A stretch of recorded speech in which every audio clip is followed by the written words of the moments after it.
Hi, I'm Peggy Farron, and you're watching the Understand Photography Show, where we talk about travel, nature, and fine art photography. Welcome to the show. Today we're going to talk with Jackie Kramer, who is a fine art floral photographer. So if you're into flowers, stay tuned. Remember, always, please, do us a favor, go on our website and download one of our 3 things. It's understandphotography.com. And the first thing you're going to see is click here for freebies. We've got all kinds of stuff, downloads, videos, things that, all teaching things. So one of the most popular things that we have as a download is, what do you really need to know to become a proficient photographer? I don't think that's the name of it, but it's something like that. Anyway, if you click on that, it's a video and it kind of gives you a checklist on what you need to know. So even if you don't take classes with us, at least you're not going to be spinning your wheels, wasting a lot of time learning things that are too advanced for you or whatever. You're going to have kind of a step-by-step plan on what you need to learn. So that's understandphotography.com. The Understand Photography Show is broadcast on YouTube and Facebook at 4 p.m. on Fridays, and we're also a podcast, so you can listen to us however you listen to your podcasts. Of course, iTunes is the big popular one, so if you'd leave us a review, if you like the show, please leave us a review on iTunes because it's really, really helpful for us. Back to understandphotography.com, we've got hundreds of blog articles, and our motto at Understand Photography is we simplify the technical. So we've got the blog articles, we have a short video every Tuesday that comes out, and of course we've got the show. So there's all kinds of learning opportunities. So today on the Understand Photography Show, my guest is Jackie Kramer, and Jackie is a professional photographer, speaker, and workshop leader with a passion for flowers. Welcome, Jackie. Thank you, Peggy. It's exciting to be here. Thank you. And you're here because you had a big gallery opening this Saturday. I did. I'm at Clyde Butcher's Big Cypress Gallery in the Swamp down in the Everglades. That's big. That's pretty impressive, Thank you. It's Clyde Butcher, that you got the attention of Clyde Butcher. I'm honored to be there. Yeah. Yes.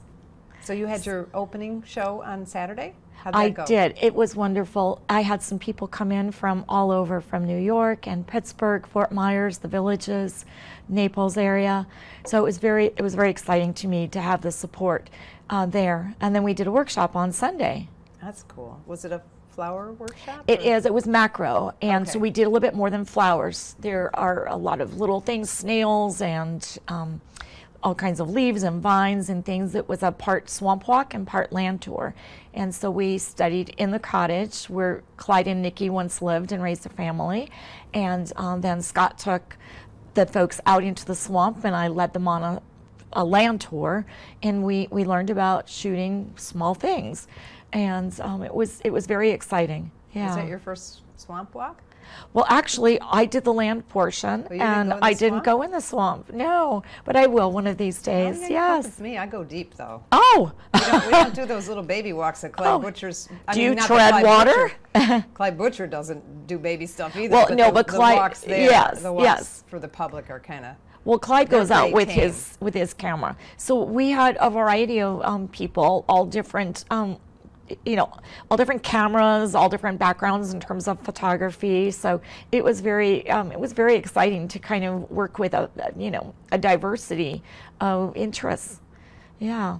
Okay, I guess I was so caught up in the convention. I was just surprised that I didn't know about it because I try to keep an eye on everything. You're all over, and so I understand. Well, you were this is just my area, absolutely. This is where I live, so I usually know what's going on, but I've been caught up in that. So now what is florography? So florography is a name that I made up for a group on Facebook. It's a combination of floral and photography because it's floral photography. With a PH. With a PH. Florography. Right. So it's artistic floral photography. Ah. And what it is it's a community, and it's really now a community that's built on a platform of enriching each other. We inspire through our photography and our friendship.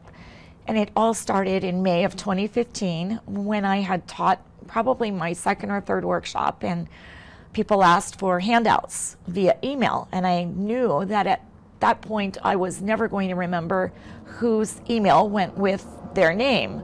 So I said, if you've ever taken a class from me, I'll start a group on Facebook, and you can ask questions on through the group online, and you can also post pictures so we can see what's blooming in your neck of the woods. Okay. And so it's grown and it's evolved to the point where it is today, where we have floral photographers now from around the world at all different levels and all different places in their journey. That's awesome. That's so cool. Social media is so powerful. It is incredible, yes. Some people have become friends with each other, and other people have found old friends. Two women, for example, found each other. They were high school friends, and they found each other in the group, and oh my gosh, you're kidding me. Reunited, and so they've gone on a photography vacation together. Yes, and I've become friends with lots of people, and so it's wonderful to see the friendships that have been cultivated and just continued now through social media. That's awesome. Now, what inspired you to focus on florals? Well, I was always interested in flowers. I think that, first of all, my mom has always loved flowers. Her name is Rosalind, so Rose. And so we've got yellow roses here. My dad loved yellow. And so she always grew flowers and had cut flowers. And I always had a corner in the garden with my own flowers and vegetables at one time. Oh, that's cool. So I was also interested in art. And I, from a young age, was painting. And I did oil painting when I was probably in my preteens, and just painting flowers and birds. When my dad brought a camera back from Japan, I was 16, and I started doing photography, and it just sort of transitioned from paints to film. And I was living in Sarasota at the time, and I was shooting flowers and birds. So it just continued then throughout my life. And I took a detour when I was in 2010, started doing people because I got breast cancer, and I wanted to apply those techniques of photography to women on their journey to health. And I started taking classes, and the instructor said, you really need to focus on your flowers. Your flowers are amazing. And my husband said, you really need to listen. So I did, and the flowers sort of took over. I still shoot weddings, but I now, do many more workshops with the emphasis on flowers. That's awesome. That is so cool. And you're selling your work as well. Yes. Now, are you in other galleries too? Not down here right now in South Florida. It's the debut was really at Clyde's Big Cypress Gallery. And how did that come about? Well, I've known Clyde's family for several years now, and I've done photo fests. And I did one in Alaska several years ago. And in the lead up to that, I wanted to try and see if Clyde would entertain the possibility of coming to Alaska and speaking and shooting and doing a little bit of work with the photographic community up there. So we had some talks, and I had really had high hopes of him doing an exhibit at the Anchorage Museum. Okay. So we started conversations about that, and then I've gotten to know Nikki and Clyde and their daughter Jackie, who's wonderful, and so one thing led to another, and then I was eventually invited to have an exhibit at their gallery, which is a big privilege and an honor. That's so exciting. All right, so let's talk about photographing flowers. So how much of your work is done like outside in the field as opposed to in the studio? Indoors. Indoors. Okay, well, that's a good question, Peggy. So I love being outside. I've always loved nature, and I enjoy some of the challenges. They're part of what makes it somewhat rewarding.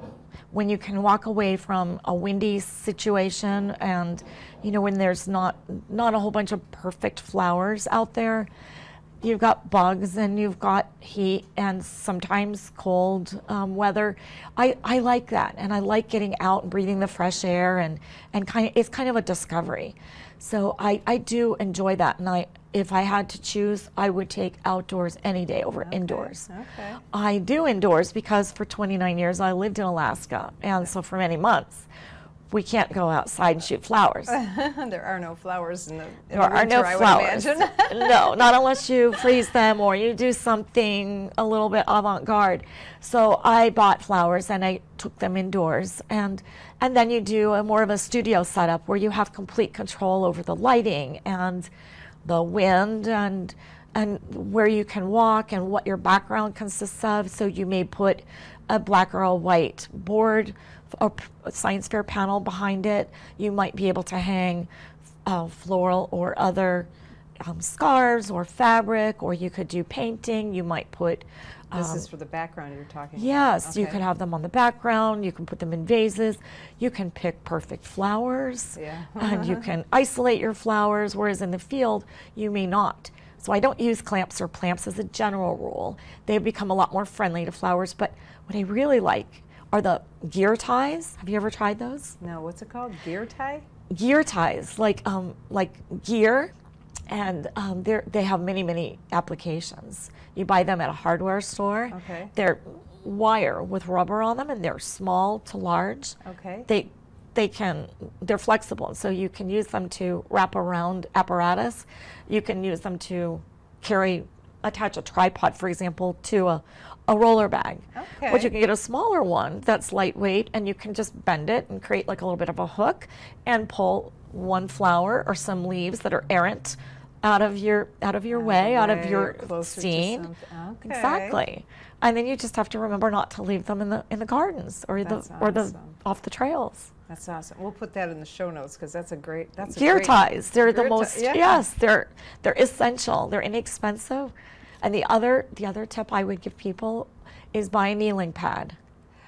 Oh, that love is them. good advice. Yeah, I like to garden, so I have one. So you have plenty probably. I Yes. have one. I have to admit though, unless I'm going out to garden, I don't remember to use it because usually I'm just out there and and somehow you get sucked into gardening. It Oh doesn't- yes, you get sucked into gardening like you get sucked into flowers and Yeah. when you have a camera in your hand. And so sometimes because the flowers grow so low to the ground, you're down there trying to get a certain vantage point, and that's why I love the kneeling pads, because you can put it on the ground, and if they're about this size, then they're better than knee pads because you can't lay down or sit down on knee pads. But you can put the kneeling pad maybe under your shoulder if you're down on your side or on your back. So you can even, if you're squatted, you can put your camera on the kneeling pad Oh, yeah. and use it, as instead of a rocky, uneven surface. And if somebody So- doesn't know what a need, they sell them at Walmart, at gardening stores, and they're just, what are they, about maybe 1.5 feet long? Well, I And got maybe, I don't know, not even 12 inches wide, right? They're pretty small. that would be a good description of the kind you might find easily. That's the kind I I've have. become a little bit of a snob when it comes to kneeling pads Okay. because they used to be bigger and they'd have a handle and they were bigger and softer, and they're getting harder and harder to find. The ones that I find now are the smaller, stiffer Yeah, version, and they're like I want something they're like bigger. a yoga mat, only a little thicker, kind Yes. of, right? Yeah. So I have this type that's made in the UK, and there now others probably make them too. I found one at a nursery up in Pennsylvania, but I've seen them in other locations, and they sell them on Amazon. But they're a little bit bigger. They're an oval shape, and they have a handle, and they're almost like a memory foam. Okay. At first, I thought they were going to attract all the splinters and the tufts of dander, but they don't. So I always put them gray side down and color side up, so I know what's been in contact with potential pesticides or insecticides. And, Ah, yeah, so smart. that's, Okay, so you don't use the plamp at all, that I- you popular know, plamp that's out. I have them.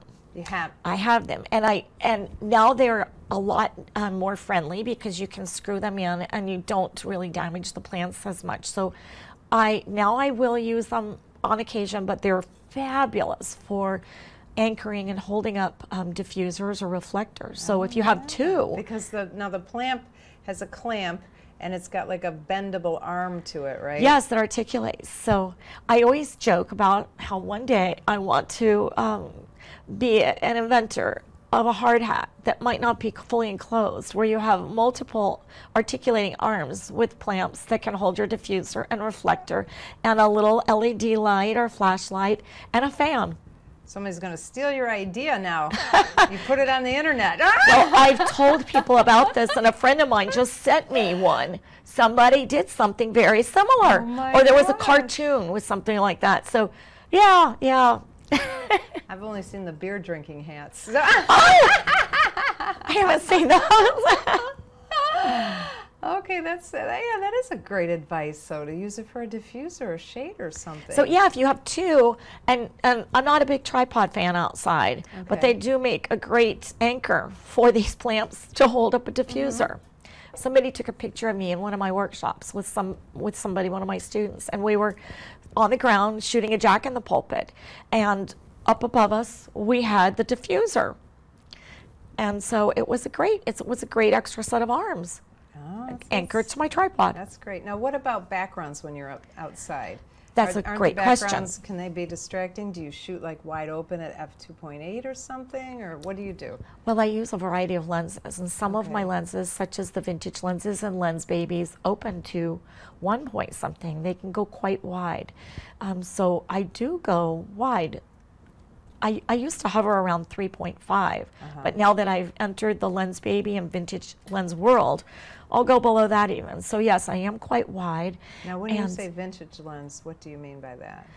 Like old Russian or German lenses. So those how do you adapt? Do you have to buy an adapter? Yes, to put you them do. on? And then You they're do. manual focus, right? Yes, and just like the Lens Babies, and even some of the Canon lenses like the MPE65, some of them are all manual. So you just, you have to be somewhat familiar with your camera and now the lens. Okay. So everything goes on manual, including the focus, Okay. everything. Okay. But so when you're in that situation, or even at any f-stop really, you're looking beyond your subject, and that's one of the things I try to kind of impart to students in workshops is that I would say my photography really changed when I started to pay attention to backgrounds. So my husband jokes and tells people she's really looking at the backgrounds. She's not looking at the flowers. But I am looking at both because it's just like a husband and wife team. Salt and pepper go together. Husbands and wives, any couples. This subject has to be complemented by the background. So What you do you can't. look for in a background? I mean, how do you? I'm looking for something that doesn't detract. If it doesn't add to your image, it shouldn't be there. So it needs to be something that enhances or at least allows your subject to take center stage. I'm looking for cleanliness. I'm looking for colors that are complementary or that just maybe are in the same color family. I'm looking for things to avoid, such as dark or light spots. I'm looking for things that merge with my subject. So I don't want another flower, even if it's a complementary color, coming in and interfering with my subject unless it belongs there. Okay. So those are some of the things I'm looking for. Either I want them or I want to avoid them. Okay. What do you do about lighting when you're outside? So you either want to be very aware of the lighting. Okay. You either need to diffuse it or enhance it, or both. Okay. So I always recommend carrying a diffuser Okay. because landscape photographers, for example, can't diffuse or light a mountain. It is what it is. Right. You may be able to adjust things on your camera by adding a polarizing filter, a neutral density filter, or some things along those lines. But when you're shooting a mountain, for example, the sun is what it is. If you go out to shoot an eclipse, you may or may not even see it because the clouds may obscure your view. Right. When you shoot flowers, you can control a lot more, even if you're outdoors, with a larger diffuser. I usually recommend a 22-inch thereabouts diffuser to diffuse not only the flower but the foliage. You buy the kind that fold up like Yes, a they reflector, flip or and- sometimes the reflectors have them in a diffuser right inside, Yes, right? yes. So they might have a translucent diffuser inside. So I always carry them. I don't necessarily use them. If I don't need it or I can shade something with my body, for example, certainly that's not diffusing the light, but it is at least taking it away. And then you're getting sort of the light that wraps around. You can also pop a little bit of a reflection in. I carry some things like a Lytra, a little light cube, or a Manfrotto Lumi Play. Okay. And those are little lights? They're little LED lights, okay. right? Little, or flashlights, or a small reflector. And I also sometimes, I almost always have my Canon speed light. So I try never to direct it at my subject. But if you're shooting, you might want to bounce it on the ground and then let it kind of bounce off of everything. Maybe you're on a path. If you're at a botanical garden, for example, there are sidewalks and they're almost white. They will bounce light back up. So you're going to put a vertical orientation, orient your flash so that it's going down, or out to maybe out, but I don't want it on my flower any more than you would shine or direct a flash straight at a person. So I treat them like people. Okay. So you light them similarly. All right, so outside, when you're taking a picture of outside, you're looking for your background. You're looking for a good flower too, right? They're a lot harder to find outside, aren't they? Aren't they full of bugs and eaten and brown spots and things like that? So yes, so I always like to say you first have to start with an interesting subject. Okay. And just like with people, interesting doesn't mean the Vogue model. They don't have to be in their prime. Okay. They can be a bud in their infancy, or they can be past prime, and they still make beautiful and interesting subjects. So even flowers with bugs on them might be interesting, but it just depends. So I hate to say never or always about anything. So interesting is defined by the viewer. As long as, so yes, people might see some things that look beautiful, but some of my images that have really resonated with people have been my past prime flowers, and for various reasons. Okay. So you find your interesting subject, you find a good background, you figure out the lighting. Exactly. And you want a soft light always on flowers? Well, again, I wouldn't say always, but Usually? that's my first choice. Okay, so you want a soft diffused light. So if it's not a cloudy day, you're going to probably be using a diffuser. Right, or you look for little shady nooks. Or shade. And so if you're out, if you're out on a trail in the wilderness or in the woods, so I've done mushrooms recently in Alaska with some of my girlfriends, and we're down there, and you've got the canopy overhead, which is fabulous. Okay. And you don't have to worry too much about the light. It's all coming in and it's filtered.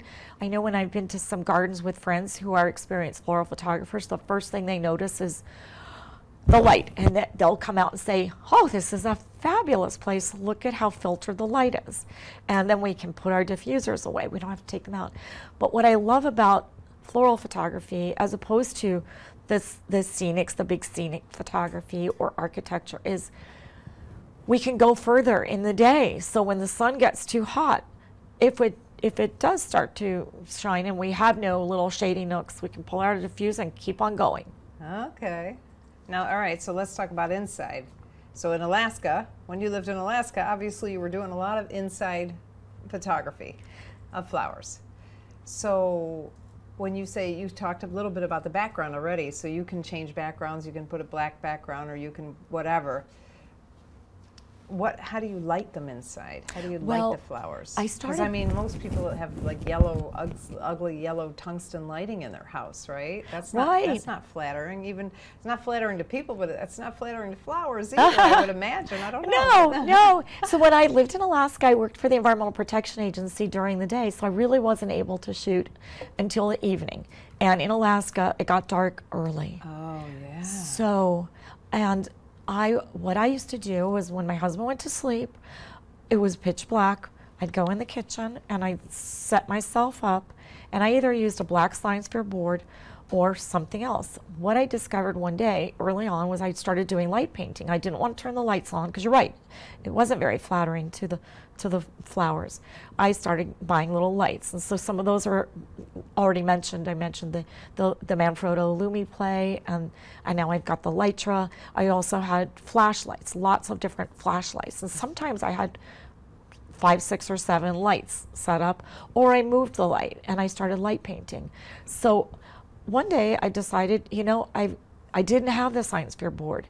I wanted to cover up the outlet on my kitchen counter. I was shooting on my kitchen counter, and I only had about that much space between the counter. That much, remember that we have a larger podcast listening viewers. Oh, thank you for the reminder. I had about maybe 24 to 30 inches at the most. Okay. So I looked around, and I had a photograph on the wall that was a bit of an abstract. It was a hard to describe, but it was complementary in color to the purple tulips I was shooting.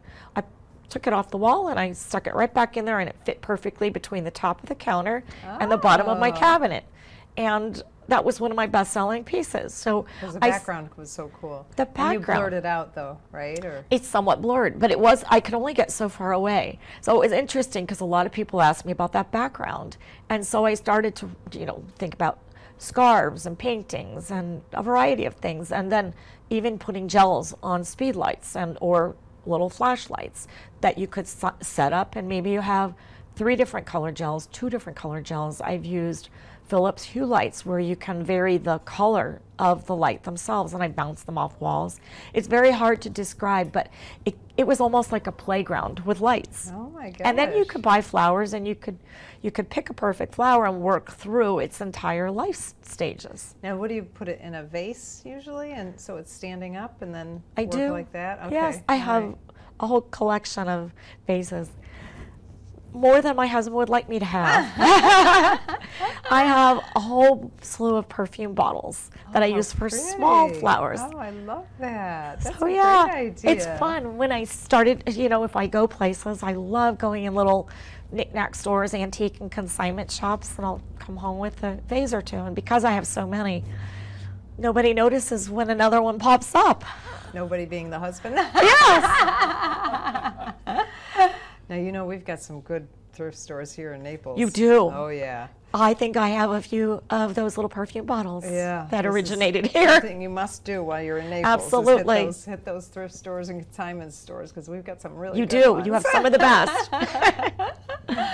Now, what kind of lenses and equipment do you use? Do you have a favorite lens? Well, they say that the favorite lens is the one that you have on your camera at the time. Yeah. But in all honesty, my first macro was given to me by my husband, and it was the only macro lens that I had for 5 years. And I fell in love with it. It was my 100mm Canon macro lens with image stabilization. Okay. And I thought I never needed another lens until I started teaching when I got my next macro lens, which was my Canon 180mm. And now I shoot with a full frame, but I've used them both on the crop sensor body and full frame, and I love them both for different reasons. Okay.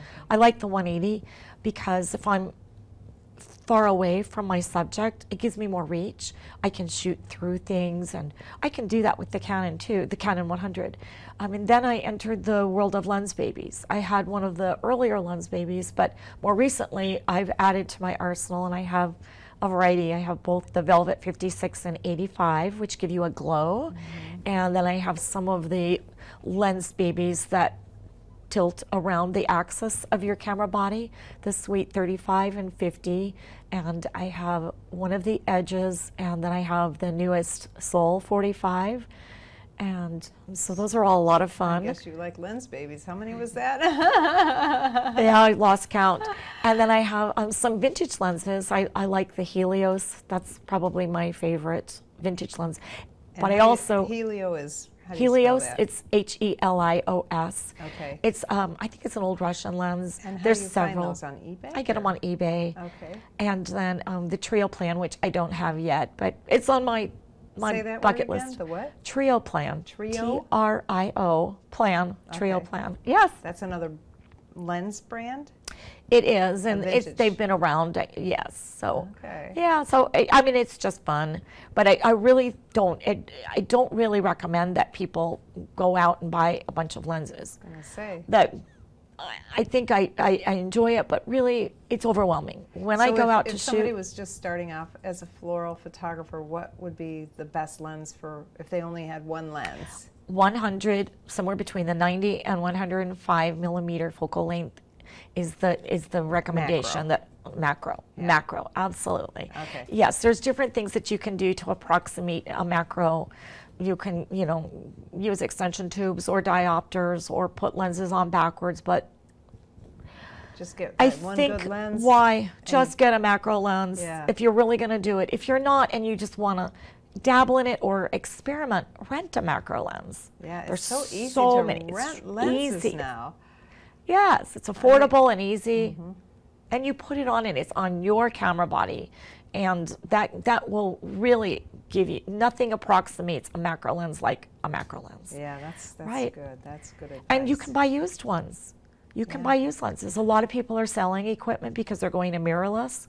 Oh, good point. Good point. It's a good time to buy. You can buy, yes. You can buy, Hunts offers used equipment. B&H and Adorama offer used equipment. All of the companies that rent lenses sell their used equipment. yeah. And then your local camera stores. So there's a variety of opportunities for you Yeah. to buy. That is good advice. What other equipment besides the camera and lens? Obviously, you said you've got a lot of those little lights. Are those pretty necessary? I always have a couple with me when I go out in the field or to a garden, but I don't always use them. They're Okay. helpful when the sun starts to go down or very early in the morning when you have dimmer light, because then you can really create some drama. Oh, okay. Yeah. Yeah. Yeah. Okay. What about, okay, so what were the ties called? Oh, gear ties. ties, Did we talk that's- about we yeah. talk about kneeling pads or gear ties Kneeling yet? pads. So you need a camera, you need a lens, you need gear ties, a kneeling Right, pad. right. Now, some people might like a tripod. It just depends, and that's a very personal thing. I prefer to have an enjoyable experience outside, and I've already got myself loaded down with enough stuff. So I've got my backpack, which usually has at least 2 extra lenses and a speed light and 1 or 2 small lights in it. I Okay. have a diffuser and a small reflector. I have extra batteries. Therefore, I have my camera in my hands. I tend to leave my tripod behind. I use it indoors. Sometimes I might want to bring the tripod with me. So that's why I like to say never and always are not in my vocabularies. Yeah, my vocabulary. But sometimes I do like to bring it with me. Okay, A tripod is never going to stop the wind. that's true. So you shoot with a fast shutter speed when you're outside, right? I definitely like to Okay. keep my eye on the shutter speed. Okay. Right. Unless I'm doing in-camera motion or blurs, in which case you want a little bit of a slower shutter speed. In that case, would you use a tripod though? For motion? Yeah. No, because I'm moving the camera. So Oh, you're moving the camera. Yes. You're not getting the motion from the wind. Oh, right. Oh, I okay. actually have one image where, and I'd love to tell you the little story. I Okay. was with my girlfriend Charlene, who I've known from Alaska for several years. We met in La Conner for the tulips last year. And it was so cold, and they were late, second year in a row. Because I love to take people there. We did a workshop in the tulips in the Pacific Northwest the year before. And they have been coming very early, but for the last 2 years, 3 weeks late. So we were down there, and I was laying down in shooting. You can't go into the rows of tulips, but you're laying in that gully. If you can imagine, a farm and where they grow crops, you've got the rows of tulips and the gully between them. And I'm laying down, focusing down that center at one tulip where, it was kind of bowed and laying in the center, and it was in the 40s, and we'd both lived in Alaska long enough. She still lives there. We had multiple layers on, but that morning it was a nice day. It was still cold, but it wasn't raining like it had been. Blue sky. All of a sudden, the wind came, the rain came, and I stayed there because I remembered somebody that morning as we left the B&B saying, "Wind can be good for photography, rather." And I thought, I'm not so sure about that. And I had that voice in my head, "Stay there." She said it could be good. And I kept my focus on that little solitary tulip that was down there. It was shielded by all of its bigger siblings. And it became a very interesting picture because all of its big brothers and sisters were blowing in the wind. And that one was still and in focus. Oh my gosh! So you got a little motion blur from the other ones? Yes. So but not the main one. Right. So How cool is the that? picture before that, everything is perfectly in focus, and then all of a sudden, that was the only flower in focus. That sounds really Right? cool. Right. And then the blue sky disappeared, the clouds and the rain came in, and so We didn't last out there too much longer. Yeah. But yeah, so good memories. And it's all, you know, that's what I love about the going outside and photographing outdoors. Yeah, because that's an opportunity that would not have happened inside. No, you can't plant things like that, can you? Wow. Now, do you use any filters at all? Do you use a polarizing filter, neutral density filters? No, not as a general rule. I No. don't. No, okay, because you're using your own lighting for diffusing and whatever. Yeah, I either use So a you don't have the problem diffuser. with glare and things like that you would use a polarizing lens for, right? No, no. Okay. So, do you have any favorite places to shoot flowers? Oh, 'Cause you've shot flowers pretty much all over the country, right? my favorite world. place. Well, yes, my favorite. I haven't been all over, but my favorite place is Victoria, British Columbia. I do workshops there. Okay. We have one coming up in June, and that's a small group of people that I take to various gardens. It's known as the Garden City, and for good reason. So there's everything from the small intimate garden all the way up to Butchart Gardens. And then I love the Pacific Northwest, down in the Seattle, Bellevue and Federal Way area, and then down into South County. I love Oregon, and I did a road trip. I went 4,500 miles from St. Augustine all the way up to Maine last summer. Now you live in St. Augustine now, I right? do. Okay, so you went all the way from St. Augustine to Maine last summer. I I did. went all the way from Naples to Maine last summer. Oh, wow. I should have picked you up on the way.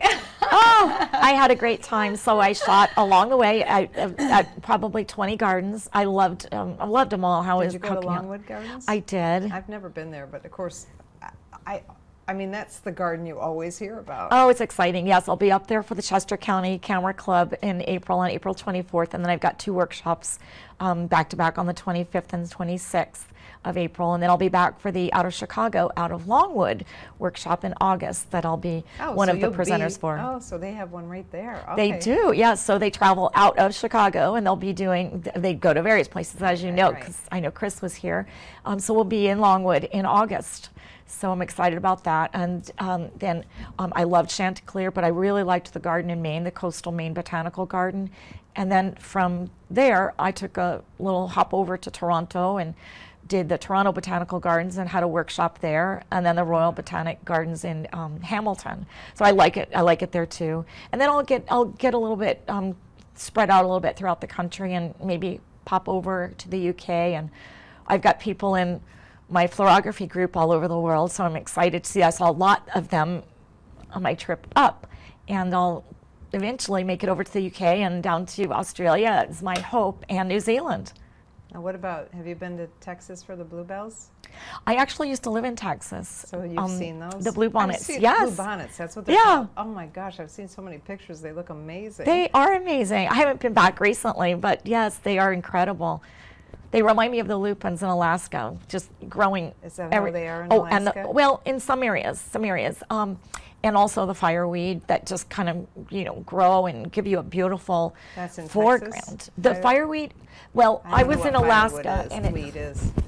it's more of a magenta color, tall, spiky floor. It's a spike of flowers with lots of florets along the way up. And we used to say that when it came, you had about 6 weeks until winter arrived. So we used to, I'd look at fireweed and go, oh no, there goes summer. But it does create beautiful scenic views with the mountains and in the background. So, sometimes for environmental shots, it's lovely to have flowers in the fields. Okay. Here, what do we have here? We have Florida sunflowers for 2 weeks. Are you familiar with them? I haven't shot them, but strange. yes. Yeah, very, very tall but tiny little flowers. Oh, okay. Yeah, they're called Florida sunflowers, but they're very small, except for they're 6 to 8 feet tall. Well, it's amazing. When you start looking, you find things. And when I was at Clyde's and we did the workshop on Sunday, I saw all kinds of little flowers and, things that you just don't see until you stop and slow down and you pick up your lens. And then I've, been at a variety of botanical gardens throughout the state of Florida, and you really, become acclimated to what grows here, both through the gardens and also just kind of taking a little venture out, because they'll bring them into one place. But when you see them there, then you go out and you can hike and see what's growing in the woods naturally. That's cool. That's cool. What do you think of our botanical garden here in Naples? Oh, it's lovely. It is It's lovely. They nice, have a isn't beautiful outdoor orchid area, which is very unusual. It's hard to find orchids outside. You know, many of Not the here. no, so that's very nice. Yeah. In fact, the guy who I mostly hike with in the Everglades, he's an orchid hunter.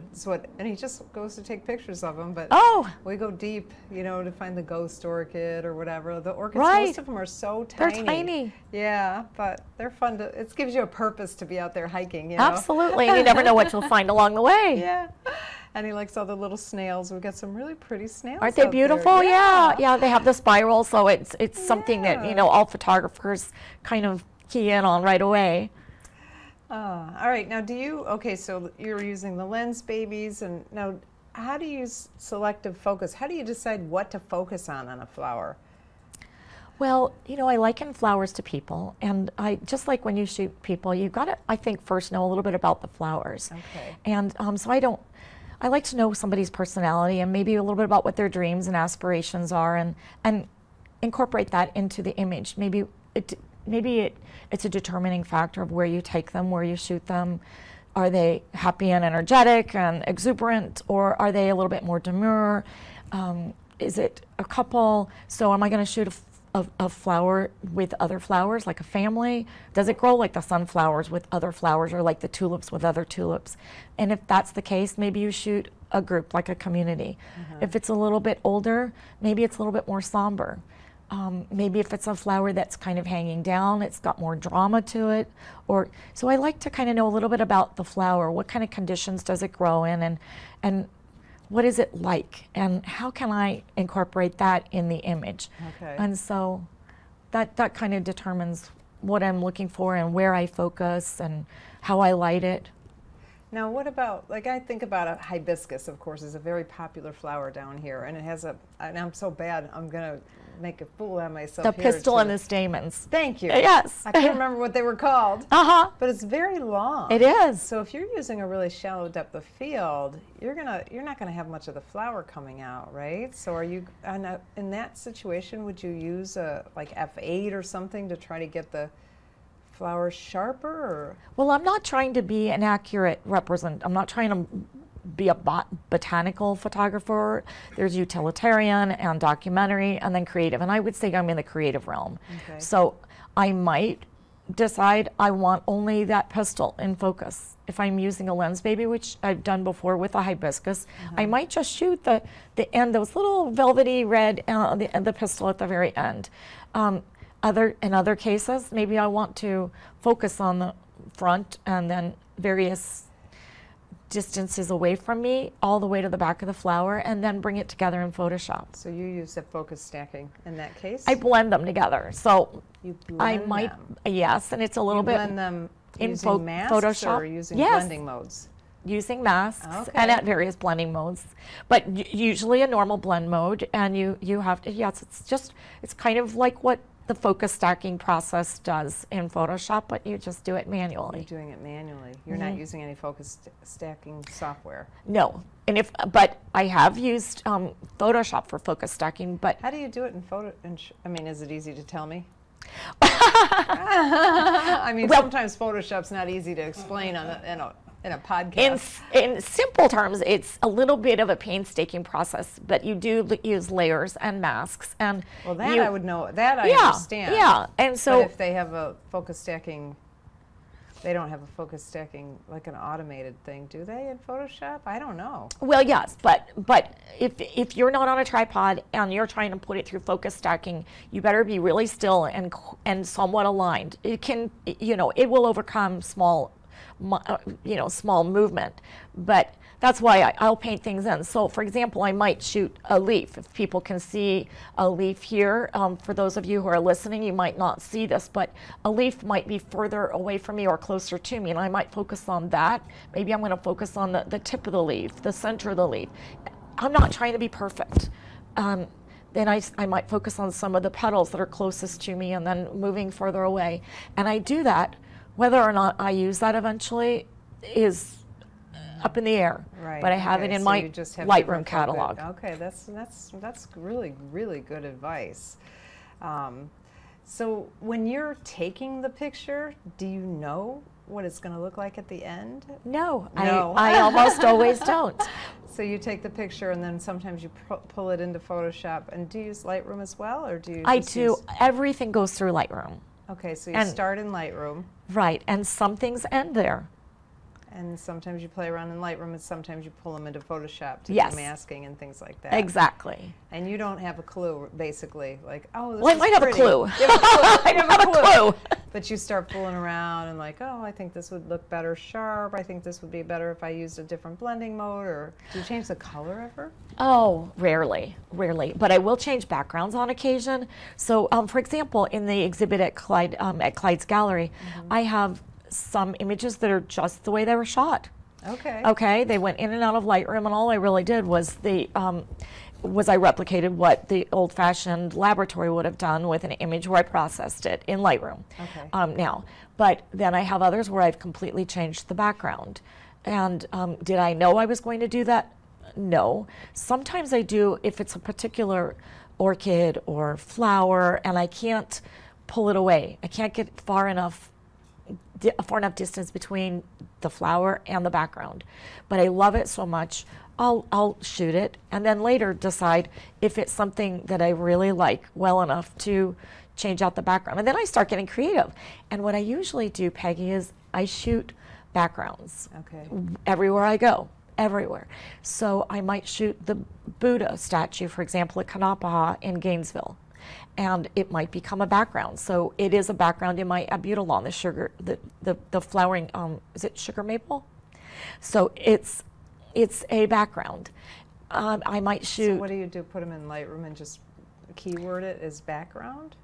I do you star. I'll give them 1 star. My backgrounds might have 1 star. If I like it and I think it has potential for a background, it might be a color blur. It might be something that has some texture, and I can see, striations or whatever it is. So I might use 3 textures.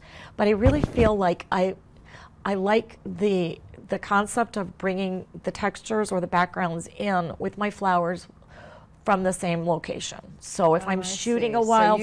you don't like save your backgrounds from wherever that place was in Gainesville that you said. I didn't understand the word. Okay, Kanapaha. But so if you have that Buddha background, sounds Right? kinda cool. Isn't that cool?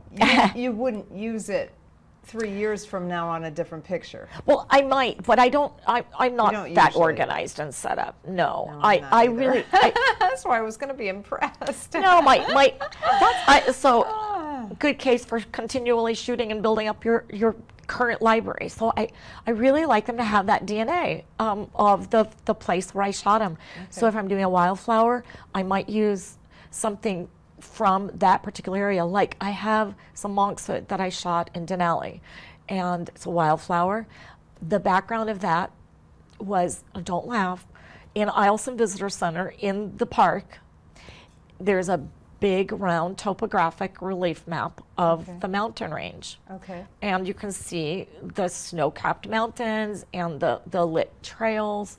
And I used a photograph of that as a background. Oh my gosh. And you probably can't tell, but most people don't know what it is. But when I tell them, they say, oh, well, that makes perfect sense. That's funny. Oh, that's so cool. Now, do you use textures too, like on top of the flowers at times? On occasion, this, for example, has a texture on it. This It's is the picture that you are going to send This us is a- so we can Yes, put it in the I show believe notes. you have this. Okay. So this Okay. is a rose, and I loved the fall colors in the background. It was a kind of a fallish day. The rose itself is a light pale yellow to golden to orange color, and there was a similar color palette in the trees in the distant background. So what I did was I shot this, but there flower. was You this, shot the shot the flower. flower with the trees in the background, but there was an empty space where the sky was coming in, and it was, detracting. So I knew that was going to be problematic. If I liked this and I wanted to keep it, I shot a similar photograph just of those trees, blurred out, so that I could have those colors and then bring it back in. So that's what I use to fill in the white spots. Okay, but that's your background. Do you ever use textures on top of your flowers? You mean on top Like on top and use blending modes to... Well, that's what I did with this. It was another layer in Photoshop. Okay, So I okay. just masked it off the flowers. So I removed it from my flowers. Okay, But I so see. I might use that in addition to something like a Buddha or something like a piece of rock or the coral. Here's an example Okay. from your garden here in Naples. Okay. In the orchid area, the floor, the ground is got coral rock. Yeah. And you can see the brain coral and all the other interesting patterns in the coral. So we shot some of those with a small workshop I had here. We shot some of those, and those might become a texture that I might put over the flowers, which then kind of are sort of behind them. And maybe you mask them off the flowers. Maybe you leave a little bit on the flowers. Okay, okay. All right, interesting. So you do create a lot of your own textures, a lot of your own backgrounds just from, because you want them to have the same DNA as the place you shot them. I think that's really cool. Yep, That's a great idea. I don't always use that, but that's my first choice, yes. And then you do save some of your favorites probably into the folder? Well, you maybe, know what? Or no, not. I use external drives, as I'm sure you do too. And if I've got quite a little arsenal on that drive. So if I need to, I just search for my textures on that drive, and I can usually find something that will complement my subject if I want to add to it. I don't usually have to go too far back. Okay, okay. How much time do you spend on each picture, would you say? Do you have an average time? Oh, between 5 minutes and 2 hours, I would say. Yeah, it really varies. Is there anything like you do all the time? Like when you pull it into Lightroom, like, you know, when I pull it into Lightroom, I'll do the lens, what is that thing called? The When lens correction. Yeah, the lens correction. I do that every time. I usually add a little contrast into my pictures, like as they're coming in. Do you have anything like that that you do, like every time? Well, when I import them in the import and library module, I'm really not doing anything except keywording and putting my metadata in. So the location, the date, the keywords, where was I? And then I'll call them, do the picks, the favorites, and the rejects immediately. And then my global edits are very few. Okay. I just do what I'll call a smidge of a boost in vibrance and saturation. Really very, very small, like plus 10 on each or less. Or less. And then I do a smidge almost to the default on the sharpening and the noise reduction. And it's always going to do some, you know, the lens correction, matching the profile. And all right, so let's wrap it up with some tips. What are some tips that, if I want to get into flower photography, what can I do to make my work stand out? well, the first thing I would recommend is, if you're interested in floral photography, is submit a request to join my group. It's called Florography. With a PH. With a PH. And we'll have a link in the show notes. That would be fabulous. And as I mentioned earlier, we have now 5,400 amazing floral photographers from around the world. I mean, they are incredible. They are all different styles. Everybody from the cell phone user to the digital camera user to people who still shoot with film, and they're all, you know, some of the friendliest people. It's a group that inspires each other. So I run a theme every Friday, and this week our theme is color combinations. Okay. And last week it was hanging down, shoot flowers that are hanging down. We might run themes that have to do with what was your mother's favorite flower, what is your favorite flower. So every theme is different, and they're always optional. And so you can come in there and just kind of have a look around, meet people. It's not a teaching group. It's a group that you come to for inspiration and networking. And then I do teach workshops. I have a list on this card of some of the workshops that I'm doing this summer. Okay. And that spill into next year. I'm going to Costa Rica, and that will be fun and different. Yeah. With Holbrook Travel. That's going to be in January, end of January of next year, and we'll do clearly more than flowers, because we'll take advantage of whatever we find. Okay. And how else can people learn? So florography, number one, and then I've got workshops that I do. I also do private mentoring, and then I read books. I take other people's workshops. I go to online webinars, watch shows like yours, and other shows that people might be able to find online. Okay, so now what's your website? My website for flowers is loveblooms.com with a U, L-U-V, blooms.com. Love Blooms. And we will have all of this information on our website, Understand Photography, in the show notes. Absolutely. So we'll have your links, we'll have some of your workshops, and some of the things we talked about as well Right. today. So thank you for being on the show. I really Oh, appreciate thank you, it. Peggy. Thank you very And much. congratulations on your great big art opening. That is so exciting. I hope you sell lots and lots and lots and lots and make lots of money. Well, I just hope that I can continue this and maybe spread out a little bit broader and wider and touch more people, because that's really what's most rewarding to me. That's awesome. Thank you. Thank you. Thank you. Join us next week for the Understand Photography Show. I'm Peggy Farron. Thanks so much for watching. Remember to like and comment on iTunes or on our YouTube channel. It's really helpful for us. Thanks so much for watching. Get up!